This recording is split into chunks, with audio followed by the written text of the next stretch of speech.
107 days, way too many for anybody, but including her. Right. But the more they got to know her, the less they liked her.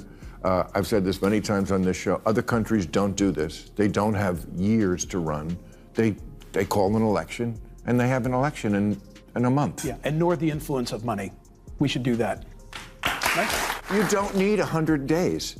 You need 107 days. You tell people your plan. This is what I am for. This is my thing. You're selling something. You're selling a vacuum cleaner. If I'm selling a vacuum cleaner, I'll tell you why I think it's best. Am I going to tell you every goddamn day for 2 years? Did I tell you about the attachment that gets under the... Yeah, you did.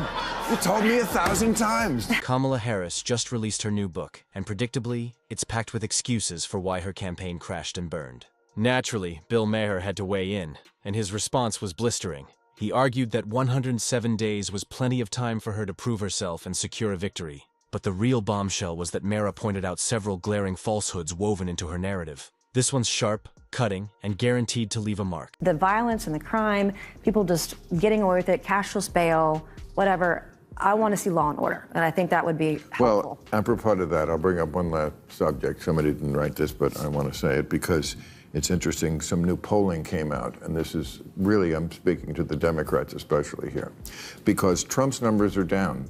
They're down with Latinos, they're down with blacks, they're down 15 points with whites. And when whites say, you're not hip anymore, ooh. And yet, in the other poll, on issues, Trump still winning. So this is your big opportunity, Democrats. He's down in the numbers, and you still can't score. Bill Maher opens by highlighting the latest polls, which show Trump losing ground with voters. But here's the catch. When it comes to the issues that actually matter to Americans, the economy, the border, and foreign conflicts, Trump is still firmly in the lead. Ma insists this should be the Democrats' moment to regroup, adjust their strategy, and start delivering real results. Instead, he says they're too busy bowing to woke politics and chasing culture wars that resonate only within their own echo chamber. And just as it seems like he's finished, Ma drops a revelation big enough to leave the entire DNC reeling. When they ask who has a better plan, Republicans crushing it on crime, immigration, wars, the economy, even corruption.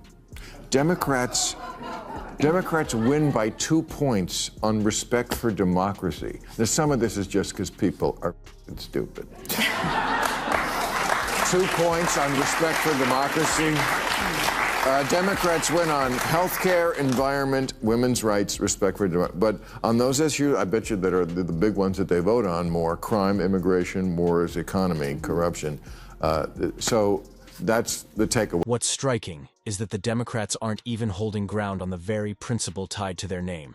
You'd expect them to dominate when it comes to democracy itself, the value they claim to embody. But instead, Republicans are catching up and in some polls, even surpassing them as the party seen as better representing democratic ideals. That's more than a warning light. It's a blaring alarm. It shows the Democrats are losing their grip on their core identity, the foundation that once energized their base and set them apart. Rather than reinforcing trust through steady principles, they've sunk into identity politics, virtue signaling, and constant internal bickering. The fallout: many Americans no longer see them as the natural protectors of democracy.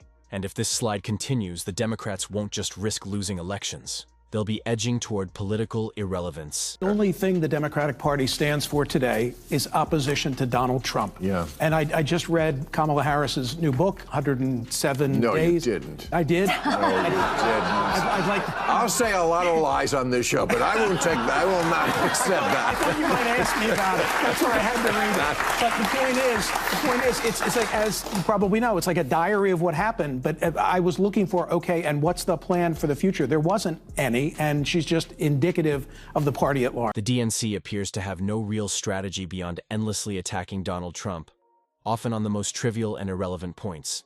Outside of the constant barrage of criticism, there's no clear vision, no unified message, and nothing that convinces voters the Democrats are ready to lead. That lack of direction becomes even more obvious when you look at Kamala Harris. After losing an election and releasing a book, you'd expect some serious reflection, an honest acknowledgement of mistakes, and a clear blueprint for doing better.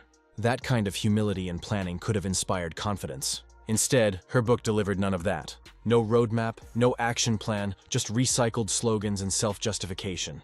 It's a symptom of a deeper problem within the DNC. A party stuck in denial, fueled by outrage, but offering voters nothing concrete about the future. By the way, that's one of the reasons she lost. She's rewriting history in the book, too. She's now against men and women's sports. Like, come on. Like, they tried to dismantle Title IX against women when she was vice president.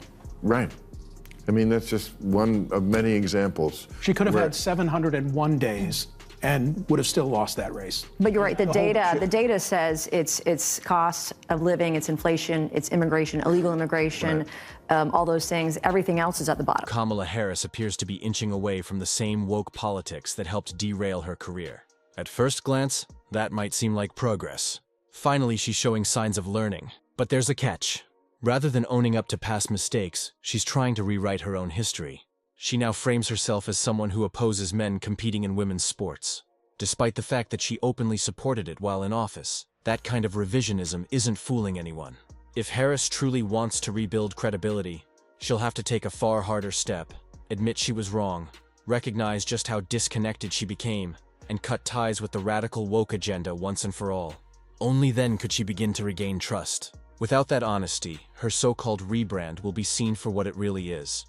Political survival in disguise. Legal immigration, all those things, everything else is at the bottom. And by the way, law and order crime. 107 days, way too many for anybody, but including her. Right. But the more they got to know her, the less they liked her. You don't need 100 days. You need 107 days. You tell people your plan. This is what I am for.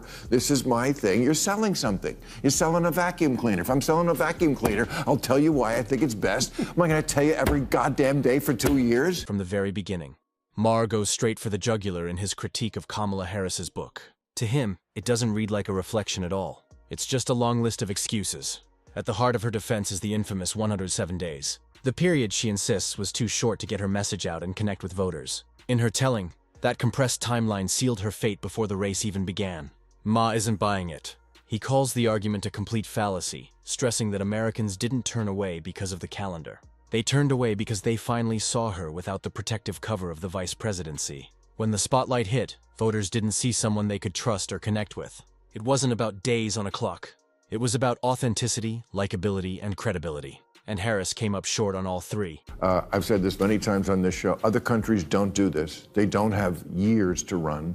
They call an election, and they have an election in a month. Yeah, and nor the influence of money. We should do that. Exactly.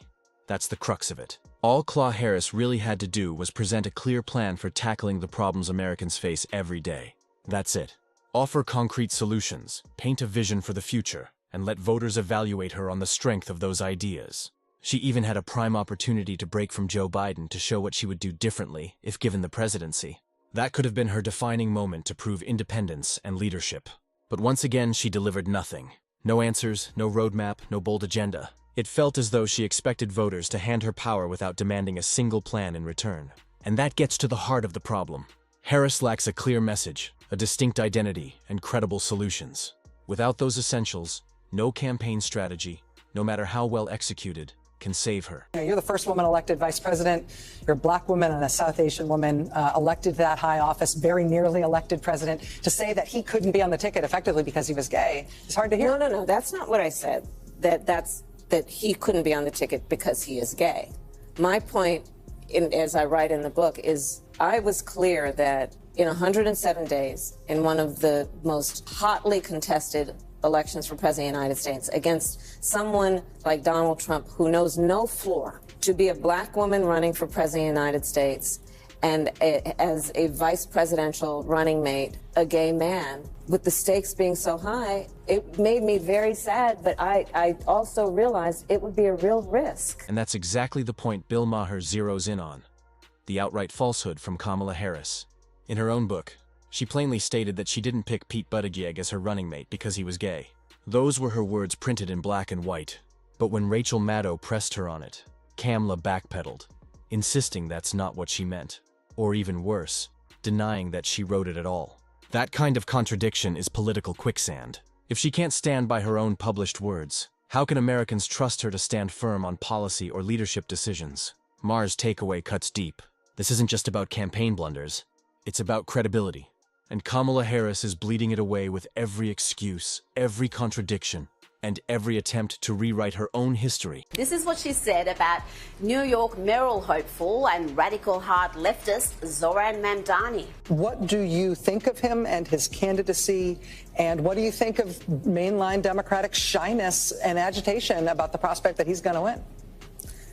Look, as far as I'm concerned, he's the Democratic nominee and he should be supported. Do you endorse his candidacy? I support the Democrat in the race, sure. Look, if you thought Kamala had acquired some wisdom, some class and perspective in the months since she was resoundingly beaten by President Trump, well, you'd be disappointed. All she revealed overnight is that she's a frightful bigot. And that's exactly why Kamala Harris crashed and burned in the 2024 elections. At the core of her failure lies a simple truth. She doesn't stand for anything. She avoids bold stances, shies away from principles, and rarely offers a clear vision. Take her response to Zoran Mamdani's candidacy in New York. It's a perfect example. She doesn't back him because of his policies or vision. She backs him for one shallow reason. He's a Democrat. That's it. No policy merit, no strategic value, no genuine conviction, and that's the bigger problem. When the Democratic Party rallies around candidates purely out of blind loyalty instead of strong ideas, they bleed credibility. Harris embodies that weakness, and voters sent the message loud and clear in 2024. They're done with it. She decided for some reason now would be the time, instead of when she was actually running for president, to say all the ways in which she disagreed with Joe Biden, all the bad things she thought about the Biden team. Great. Okay. I'm here for it, sister. Go. I believe every word, by the way. So it's really been super fun to watch the circular firing squad amongst the Dems.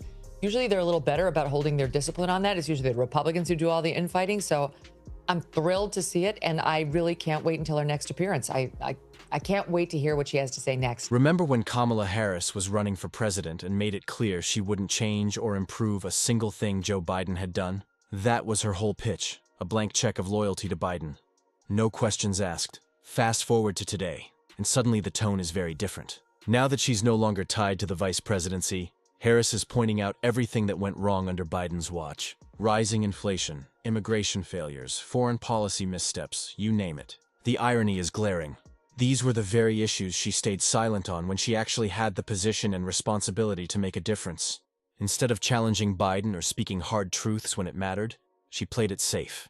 Now, long after the damage has been done, she's trying to find her voice. But for many Americans, it feels like too little. Too late. In the end, both her book and her recent public statements only underline why she lost in 2024 and why her political future looks so uncertain. From rewriting history and dodging accountability to hiding behind Biden's shadow and clinging to woke politics, she has yet to present voters with a real vision or authentic leadership. Bill Maher exposed the inconsistencies, and voters had already seen through the excuses. If Harris wants a second chance, spin and party loyalty won't cut it. She'll need brutal honesty, bold solutions, and the courage to break from the failed playbook that cost her before. And that's where we'll wrap things up for today. If you enjoyed this breakdown, don't forget to hit the like button and subscribe for more. Thanks for watching, and I'll see you in the next.